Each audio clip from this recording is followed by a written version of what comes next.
Election ले लेते हैं। देखिए, जो नीति बनती है उसमें कोई पार्टी नहीं होती। वो बच्चा जो है वो छत्तीसगढ़ का बच्चा है, उसकी कोई पार्टी नहीं होती।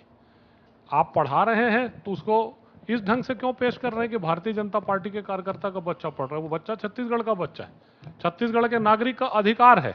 जो आप स्कूल की व्यवस्था खड़े कर रहे हैं सरकार में, जो आप अस्पताल की व्यवस्था खड़े कर रहे हैं, वो छत्तीसगढ़ के नागरिक का अधिकार है, छत्तीसगढ़ के बच्चे का अधिकार है। वो जाके वहां पर पढ़ेगा, उसमें कोई कांग्रेस और कोई भाजपा नहीं होनी चाहिए कि भाजपा का कार्यकर्ता पढ़ रहा है। ये गलत मानसिकता है। आप किसी योजना को बना रहे, चला रहे, बिल्कुल चलाइए। आज अगर किसी को आप धान का बोनस दे रहे हैं या कर्जा माफ कर रहे हो, छत्तीसगढ़ के हर एक नागरिक का हो रहा है।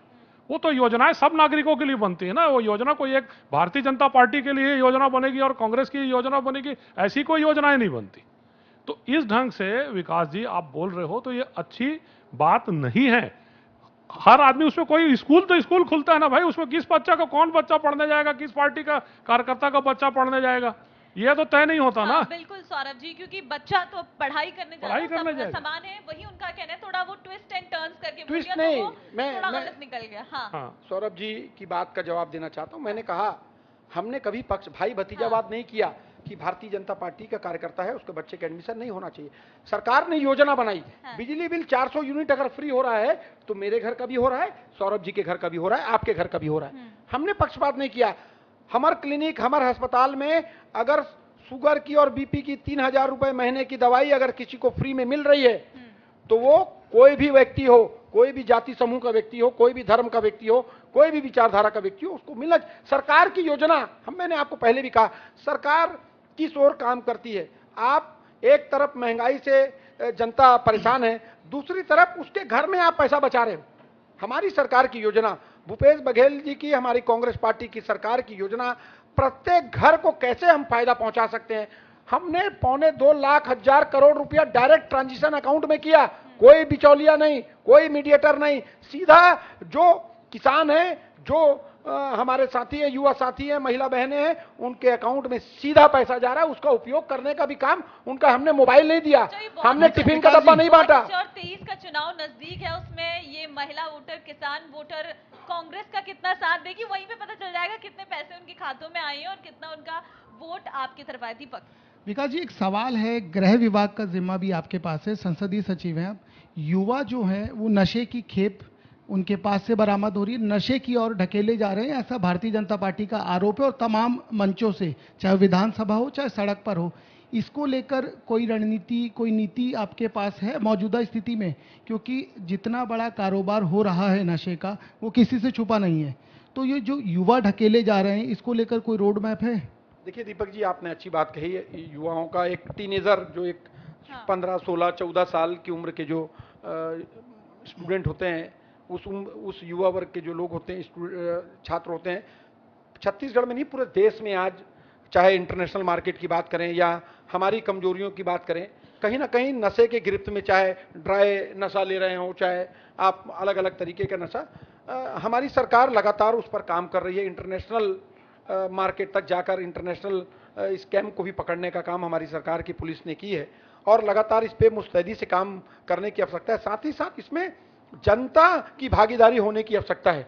जो अलग अलग इंस्टीट्यूट हैं, प्रोफेशनल इंस्टीट्यूट हैं, प्रोफेशनल लोग हैं, उनके माध्यम से भी, समाज सेवी लोग हैं, अलग अलग धार्मिक लोग हैं, उनके माध्यम से भी इसमें अवेयरनेस लाने की आवश्यकता है। क्योंकि इसकी जो ये जो फैल रहा है, ये अपने आप में बहुत भयंकर है पूरे देश के लिए।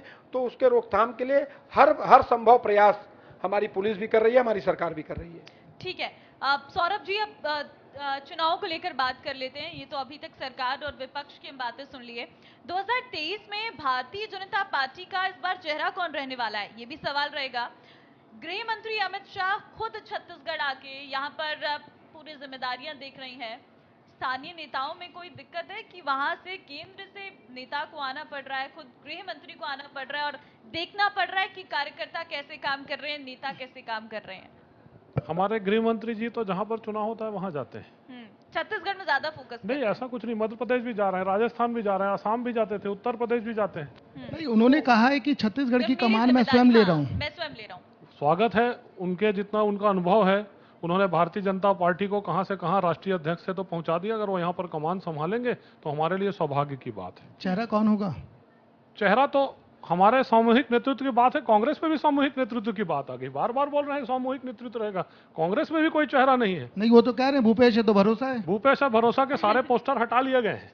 भूपेश और भरोसा के कोई पोस्टर लग नहीं रहे हैं, सारे पोस्टर बाहर हैं। बार बार इनकी प्रभारी जी बोल रही हैं इस बात को कि सामूहिक नेतृत्व में चुनाव लड़ा जाएगा। 2 दिन पहले की मीटिंग में भी कहा गया सामूहिक नेतृत्व में चुनाव लड़ेगा। वो भी सामूहिक नेतृत्व में नहीं, चुनाव लड़ लेकिन रहे हैं, हम भी आप सामूहिक जिन- नेतृत्व में चुनाव लड़ रहे आप हैं। जिनकी चर्चा कर रहे हैं वो कह रहे हैं कैप्टन एक ही होता है, कैप्टन एक ही है। नहीं, कैप्टन देखिए 2 बातें होती हैं। कैप्टन एक होता है तो फिर भूपेश और भरोसा के पोस्टर क्यों हटाए गए? क्यों वो पोस्टर वापस मंगा लिए गए? क्यों वो पोस्टर नहीं दिख रहे हैं जगह जगह पर? क्यों सामूहिक नेतृत्व की बात बार बार की जा रही है करके? और पिछले 1.5 महीने से क्यों? कहीं ना कहीं जो चेहरे के सहारे यहां पर लड़े, उस चेहरे पर कहीं ना कहीं दाग है। इस चीज को कांग्रेस समझ रही है।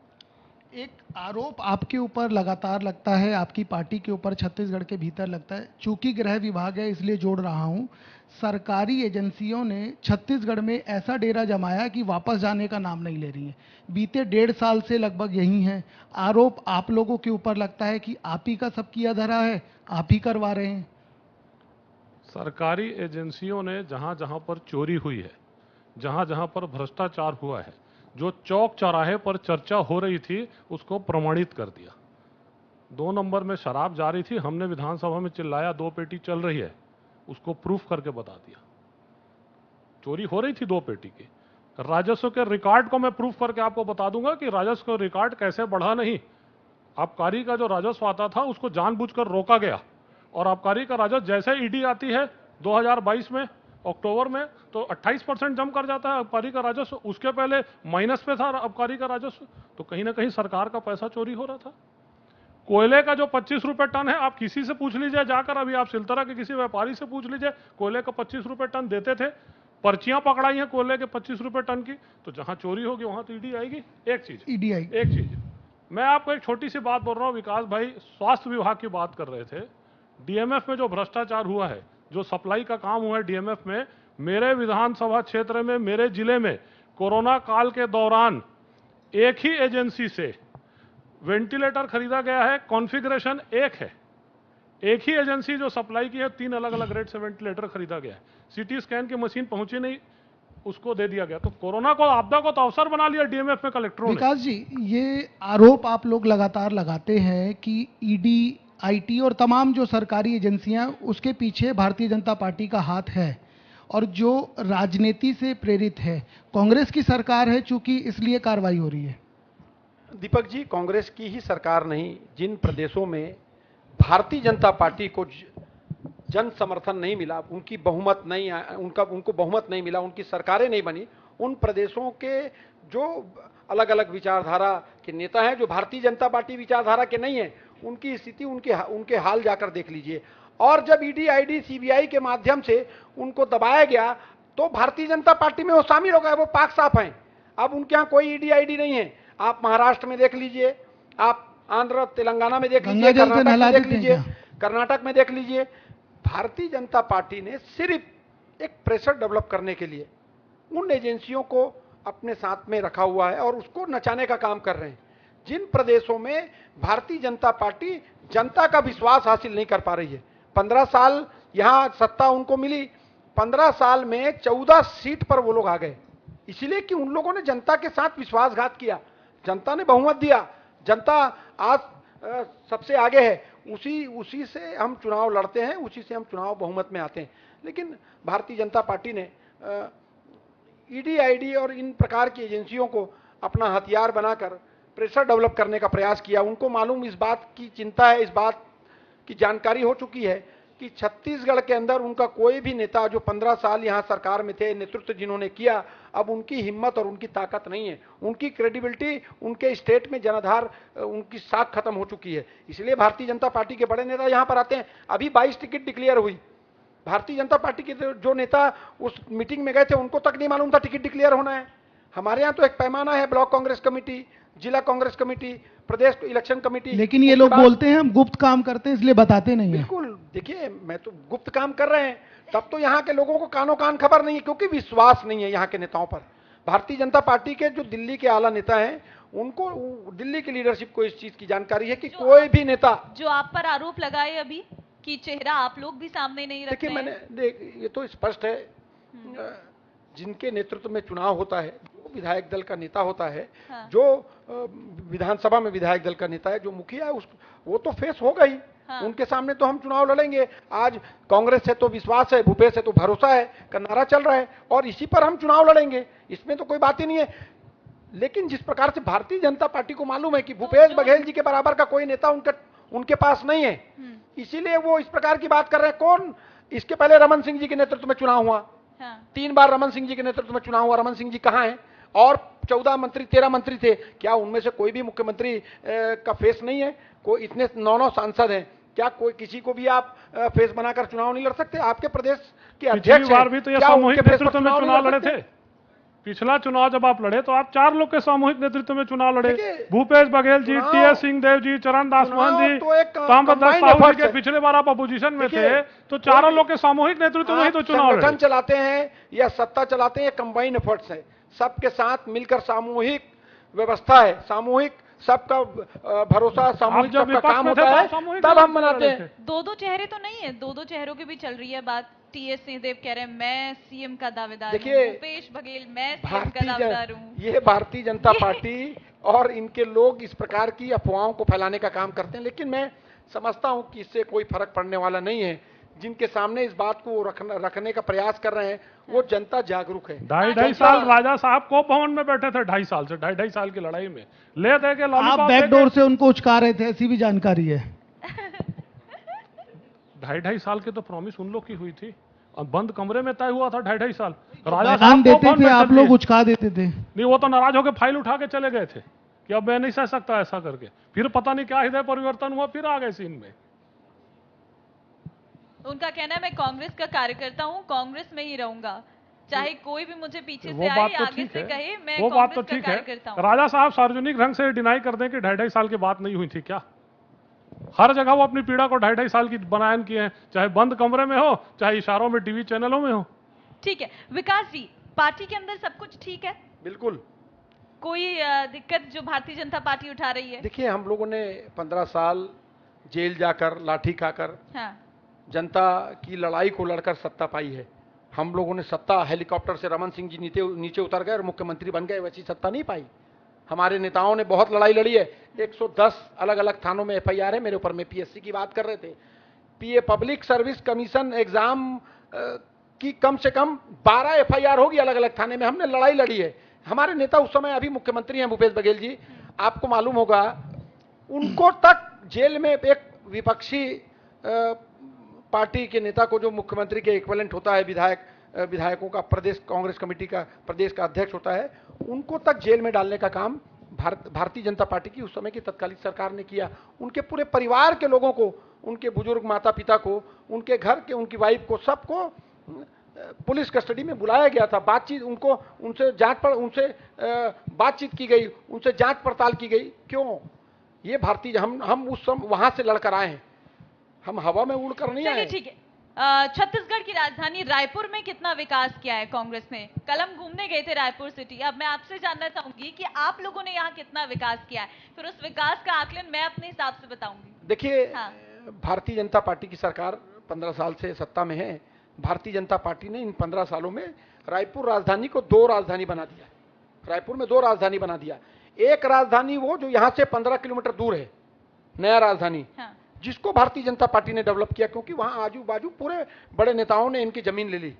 वो जमीन की कीमत बढ़े इसलिए वहां पर विकास किया। वहां चौड़ी सड़कें बनी, वहां लाइट बनी, वहां पानी की व्यवस्था है। आदमी कोई नहीं रहता, हवाई जहाज से नीचे उतरोगे चकाचौंध रोशनी दिखती है, ऐसा दिखता है कि एक नेकलेस बना हुआ है। हाँ। वहां पर डेवलपमेंट किया, क्योंकि 15 साल बाद वहां लोग जाने, 15 साल तक कोई नहीं जाएगा वहां।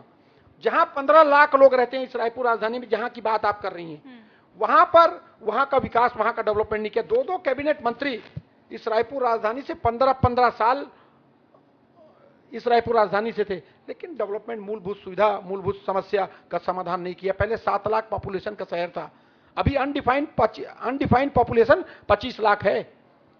रायपुर की बात हो रही है, रायपुर की बात हो रही है, स्काई वॉक बनेगा क्या?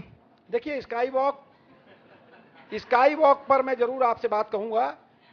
स्काई वॉक नाजायज था, स्काई वॉक की आवश्यकता नहीं थी।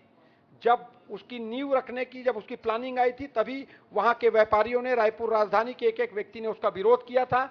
और हठधर्मी से एक व्यक्ति के रिश्तेदार को, इस प्रदेश के मुखिया के रिश्तेदार को व्यक्तिगत फायदा पहुंचाने के लिए उनके अप्रोच पर एक मंत्री ने अपनी हठधर्मी से उसका निर्माण किया। 50 करोड़ रुपया उसमें लगाया। 50 करोड़ रुपया, अभी आपके सामने आऊंगा। लोग हंस रहे थे कि वो ऐसा क्यों पड़ा है। दर्द होता है, जनता का पैसा है, उसको हम तोड़ नहीं पा रहे हैं। जब एक कमेटी की बैठक हुई, लोगों ने बात किया कि इसको तोड़ के डिसमेंटल कर दीजिए, तो तोड़ के डिसमेंटल करने में भी पैसा लगेगा। 50 करोड़ अभी वो स्ट्रक्चर खड़ा करने में लगा और 25 करोड़ उसको हटाने में लगेगा। इतनी समझदार, इतना बेवकूफों वाला काम हम नहीं करते। दर्द होता है, पैसा उस व्यक्ति की, जनता की टैक्स का पैसा लगा है, एक ने हठधर्मी से बना दिया। अब उसकी क्या व्यवस्था करना है, उसको कैसे उपयोग में ला सकते हैं, कैसे उसकी व्यवस्था को करना है, उसको लेकर अलग अलग सिफारिश हम लोगों ने मांगी है। अलग अलग प्रदेश से आर्किटेक्ट आए, हमने यहां तक भी बात की कि स्काई वॉक की वहां आवश्यकता है, उसकी भी जांच हम लोगों ने कराई। समय तो बचा नहीं है, कब करवाएंगे? 5 साल बीत गए। मैंने आपको कहा ना, 50 करोड़ लगा था, 25 करोड़ तोड़ने में लगता, जो मटेरियल लगा है उसका पैसा लगता। इसीलिए उसको लेकर अलग अलग सिफारिश मांगकर वो सिफारिश हम लोगों ने विभाग में दी है। उसके बाद उसका कुछ उपाय जरूर निकलेगा, ऐसा मैं समझता हूं। क्यों करवाया, बनवाया क्यों, क्या जरूरत थी? देखिए, स्काई वॉक उस एरिया में जो कंजेशन है, उस कंजेशन में आप देखिए लोग ऊपर चढ़ते, उसके लिए था। उस सरकार का निर्णय था, जो सरकार का निर्णय था। आप 5 साल आप ही की सरकार थी। नहीं, हमारी सरकार थी। हम तो बोले सरकार ने निर्णय लिया। बहुत सारे ऐसे निर्णय ने गौठान बनाया है। अब हमारी सरकार आ रही है, उस गौठान का हम क्या करेंगे? करोड़ों रुपए तो खर्चा हो गया गौठान में, उसका क्या होगा? आप तो नरवा गरुआ बाड़ी बोल रहे थे, गरुआ तो सड़क पे है, उसका क्या होगा 5 साल में? तो सरकार अपना निर्णय लेती है। ये रिपा का बना रहे, रिपा क्या बोलते हैं, रूरल इंडस्ट्रियल पार्क, कुछ पता नहीं। अभी रूरल इंडस्ट्रियल पार्क में चखना और पाउच बन रहे हैं सिर्फ। तो सरकारें अपना निर्णय लेती हैं। सरकार ने अपना निर्णय लिया, पर 5 साल में उसका क्या हुआ? मुख्यमंत्री जी ने 2019 के बजट सत्र में एक कमेटी बनाई, लोगों को बुलाया और पूछा कि स्काई वॉक का क्या होगा, बिलासपुर के सीवरेज का क्या होगा। पर दोनों पर 5 साल निर्णय नहीं हुआ। अगर आप सरकार में आके बैठेंगे 5 साल, तो बहुत सारी चीजें हैं जो पिछली सरकार की आपको लेनी पड़ती है और उस पर फिर निर्णय लेना पड़ता है। निर्णय की निर्णायक क्षमता होनी चाहिए। करना क्या है निर्णय? इनकी कमेटी ने क्या निर्णय लिया ये बता देना। ये कमेटी जो थी, कमेटी ने क्या निर्णय लिया? उन्होंने बोला औपचारिकता है स्काई वॉक की, बनाना चाहिए। विकास जी मुस्कुराइए मत, जवाब। देखिए, झूठ बात, मैंने आपको पहले भी कहा, हम स्काई वॉक हमने अलग अलग आपकी कमेटी ने क्या निर्णय लिया? विकास भैया ये बता रहा हूं, एक सेकंड सौरभ जी, आपने अपनी बात कर दी, मैं अपनी बात कर रहा हूं। स्काई वॉक को लेकर चलो ठीक है, पिछली सरकार ने एक चापलूसी करने के लिए एक बड़े नेता के दामाद को, उसके रिश्तेदार को फायदा पहुंचाने के लिए एक मंत्री ने, पीडब्ल्यूडी मंत्री ने हठधर्मी कर दी। हमने जहां स्काई वॉक है वहां पर भी हमने इस पर वहां के एक्सपर्ट्स को बुलाया, आर्किटेक्ट्स को बुलाया कि इसका क्या उपयोग कर सकते हैं। आपने उसकी ऊंचाई देखी है? ऊंचाई देखिए। आज आदमी को 25 मीटर जाना है तो पैदल चलकर नहीं जाता, ऑटो में जाता है। जो कमेंट्स या जो उस समय के तत्कालिक रिकॉर्ड बताते हैं, 5 लाख लोग वहां उस रूट से पैदल आना जाना करते, बता दिया। वो रायपुर शहर 25 लाख आबादी का शहर अभी बना है, 5 लाख पर्टिकुलर उस रोड से आना जाना करते हैं, ये बता दिया। और इतना ऊपर चढ़कर, इतनी सीढ़ियां ऊपर चढ़कर कौन इतना दूर पैदल जाएगा, ये किसी के समझ में नहीं आता। उन लोगों से गलती हुई, लेकिन उसको मानने के लिए तैयार नहीं। लेकिन उसको तोड़ने में या उसको और कुछ बनाने में अगर कम पैसा लगकर उसका उपयोग हो सकता है तो उसको करने पर विचार कर। तोड़ना तो बनाना सरल नहीं है, बनाना कठिन है। तोड़ना तो 1 मिनट का डिसीजन है। वो जितने लोग इस समिति में थे वो सब एक बार में निर्णय ले लेते कि तोड़ना है और सबका निर्णय बन जाता, सबका बना। लेकिन मैंने आपको कहा, जनता का पैसा है, दुख होता है, दर्द होता है। हमने लेकिन हम तोड़ने पर विश्वास नहीं जनता रखते। ये नहीं चाहती थी या चाहती है? नहीं चाहती। आपने पूछा? नहीं चाहती। ये सभी लोग पूछ लें यहीं पे बैठी है यहाँ की जनता। मैं अपने संवाददाता से यहाँ पर कहूंगी कि अगर उनके पास माइक है तो वो पूछिए यहाँ की जनता से कि वो चाहते हैं या नहीं चाहते हैं कि स्काई वॉक बने या ना बने। स्वाति, मैं आपसे रिक्वेस्ट करूंगी कि आप माइक से पूछ दीजिए एक बार यहाँ की जनता से कि वो क्या चाहते हैं। तो पूछ लेते स्काई हैं। वॉक को लेकर चर्चा हो जाए, लंबी चर्चा है। बिल्कुल, देखिए ममता यहाँ की जनता है और इन्हीं से पूछ लेते हैं कि जो नेताजी कह रहे हैं कि उनके दावे वादों में कितना सच है। आप बताइए।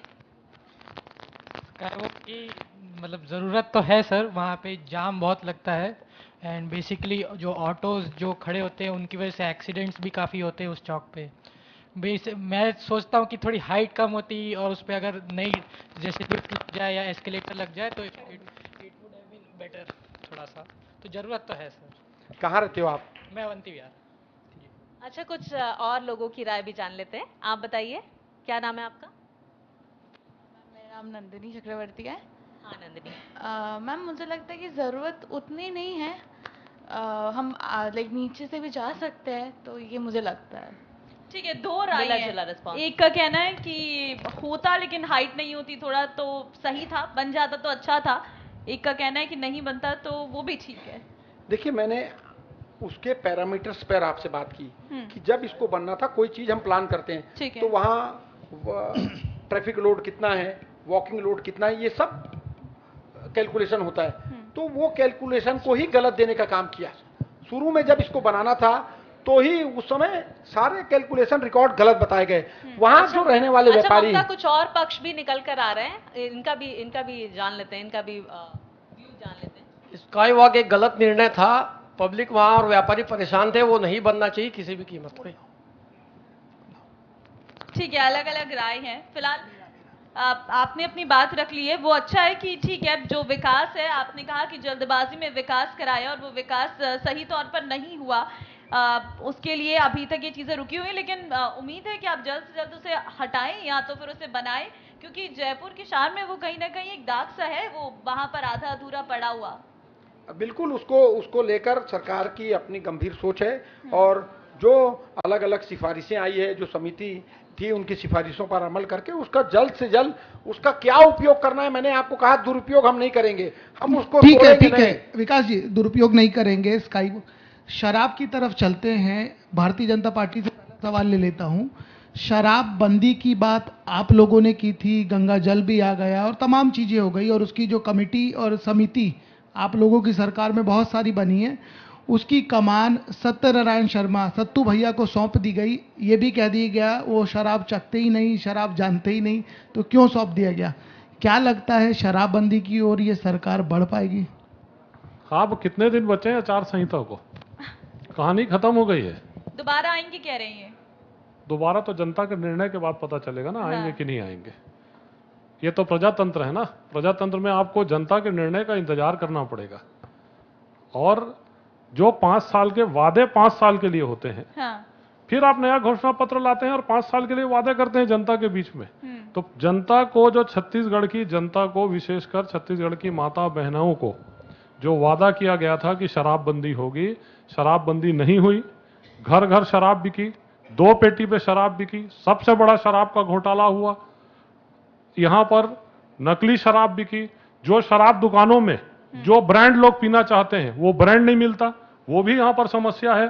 तरह तरह की ये समस्याएं यहां पर छत्तीसगढ़ में आई, शराबबंदी नहीं हुई। आप लोग करेंगे? हमने तो किसी दिन बोला ही नहीं कि हम शराबबंदी करेंगे। आप बेचेंगे मतलब?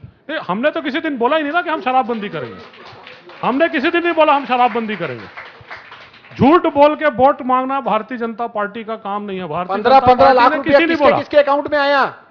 15-15 लाख रुपया किसके अकाउंट में आया? 2 हमने करोड़ किसी दिन नहीं बोला 2 करोड़ रोजगार हम में कितने शराबबंदी लोगों को करेंगे। रोजगार 15 मिला? लाख बोला था, बताइए। चलिए 2 मैं करोड़ 15 लाख रोजगार की में भी कितने बात लोगों साफ को कर रोजगार देता मिला? हूं।